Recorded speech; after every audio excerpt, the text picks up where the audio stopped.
Bonsai imajiner. Baik, baik teman-teman ya. Ini adalah pohon yang akan ditreatment atau diprogram oleh master. Kita lihat dari semua potongannya seperti ini, kawan-kawan. Tuh lihat. Cukup simple, sederhana. Akankah menjadi tidak biasa atau seperti apa, kita bakal cek. Nanti jangan lewatkan video ini, jangan di skip karena setiap detiknya ini semua penuh dengan keilmuan bagi para pecinta bonsai. Selamat pagi, Master. Jadi, Ini rencananya mau treatment ini, Kak Master ya? ya ini bahan yang boleh dikatakan sangat sederhana, tapi kita akan coba kita sentuh, kita treatment, kira-kira bisa menjadi lebih baik atau tidak tampilannya seperti itu. Kalau dari dasar apa sih, bentuk dasar ya? Ya, Dari bentuk dasar ini gimana nih? Gerak dasar gimana nih, Mas? Gerak dasar ini dari bentuk tegak lurus, formal. Nah, cuman ada goyang sedikit, bisa jadi informal. Tapi nanti coba kita sentuh. Sebentar, gerak lurus, formal. Cemara ya, kayak cemara gitu, Mas? Maksudnya. Cemara juga bisa dibikin doyong, bisa dibikin casket. Oh, jadi gitu. Intinya kalau yang lurus itu formal. Berarti tinggal kalau tingkat keserasian tangan-tangan kiri kanan dipadatkan, jadilah bonsai formal yang tegak lurus. Formal. Tegak lurus, nggak ada tangan lah, maksudnya begitu, Mas? Ya ada tangan. Kalau formal itu artinya bentuk yang proporsional, yang penuh dengan dipenuhi dengan tangan-tangan kiri dan kanan. Tapi lurus juga? Iya lurus. Kalau lurus itu formal. Oh. Nah, kalau kita habiskan tidak ada tangan-tangan, itu kalau di Jepang disebut cokan, tegak lurus tanpa tangan-tangan, tanpa cabang. Cabangnya adanya di atas aja. Iya, mahkota doang berarti. Ya, itu cokan. Ada bentuk pohon begitu, ada, Mas? Ada. Kalau ini bisa dibentuk begitu juga? Ini bisa, tapi kan kurang proporsional. Atau kita bentuk dengan gaya yang minimal, dengan ukuran small, bisa kita buat cokan. Berarti nanti dia bakal dari atas ini ya, Masternya? Ini cokan ini buat keringan, diambilnya ini saja. Ini dikurangi panjangnya. Nanti di sini kita bentuk ini, yang ini dibuang. Oke, kita coba bentuk cokan ya. Iya. Gak apa-apa nih, Mas, bentuk apa tadi? Gak apa-apa lah. Jadi semua bahan ini bagaimana supaya cokan namanya, Mas? minimal mempunyai nilai. Cokang tuh cokan ya tulisannya. Itu bentuk tegak lurus. Dari bahasa Jepang ya? Ya, bahasa Jepang. Karena pada dasarnya kita dulu belajar itu mengikuti gaya Jepang. Nah, dengan perkembangan waktu, seiring waktu semuanya ada banyak perubahan atau pelajaran yang bisa kita petik. Salah satunya gaya natural yang biasa diterapkan di bonsai-bonsai, gaya bonsai Cina. Oke, kita buang saja ini. Berarti ilmu bonsai ini bisa dikatakan dari Jepang ya, Mas? Ilmu perbonsaian yang kita serap itu awalnya memang dari Jepang. Tapi jangan salah, harus sahabat ketahui bahwa awal mula bonsai ini dikenalkan oleh bangsa Cina. Oh, awalnya Cina. Awal mula Cina yang mengenalkan bonsai. Nah, bonsai itu juga dari bahasa Jepang.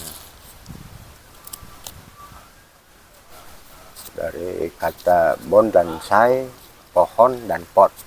Nah, pohon di dalam pot, artinya begitu. Jadi prinsipnya pohon-pohon keras yang dimasukkan ke dalam pot itu bahasa mereka itu bonsai. Dengan perkembangan waktu, seiring waktu, akhirnya ada pakem-pakem yang harus diterapkan untuk satu keindahan. Jadi, nah di treatment seperti inilah, direkayasa, dibantu oleh sentuhan para seniman bonsai untuk mendapatkan gaya yang baik dan yang indah, juga natural, mengikuti seperti yang ada di alam.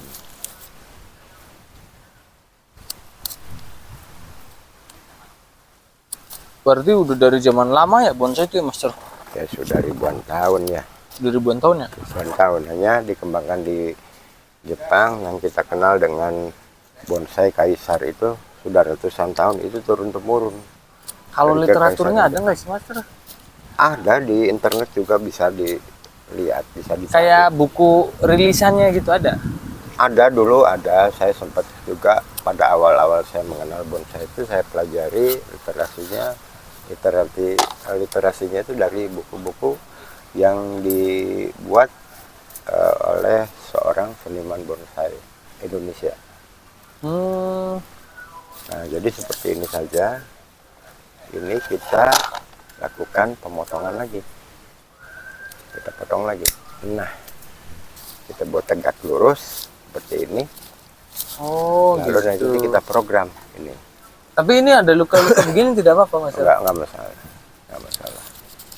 Itu kan mungkin kita bisa buat atau bisa kita perindah luka-luka itu menjadi satu ornamen, unsur keindahan secara estetika menunjang dari keseluruhan pohon ini. Gitu. Jadi luka ini kita manfaatkan untuk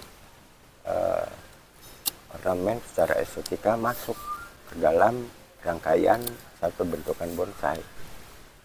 Begitu kira-kira. Jadi ini kita buat keringan saja, jangan sampai tumbuh. Hanya sebagai ornamen, bentuk tambahan, penunjang untuk menunjang tampilan dari salah satu bentuk yang kita konsep. Sebentar Master, bisa diperlihatkan Master? Dari tadinya miring-miring ya, ada yang potong miring tuh di sebelah sini. Ini menjadi bentuk bonsai apa Master? Cokang. Bonsai cokang, tegak lurus. Tuh lihat teman-teman, ini menjadi bahan bonsai gaya cokang. Tegak lurus. Berarti setiap pohon bisa dibikin cokang. Ya kalau dia tegak lurus bisa. Cokang sendiri kan adalah Tadi kan nggak tegak lurus juga ya tadi? Enggak juga. Nah, tapi kan ini prinsipnya tegak lurus, hanya kondisi agak rebah. Ini kita luruskan saja seperti ini. Jadi terlihat memang betul-betul tegak lurus. Nah, prinsipnya kan tegak lurus. Kita tetap kita lakukan perapihan.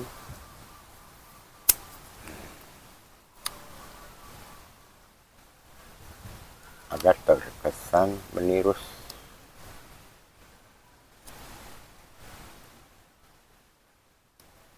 Kalau gaya cokang ini untuk tumbuhan ada nggak yang cocok banget?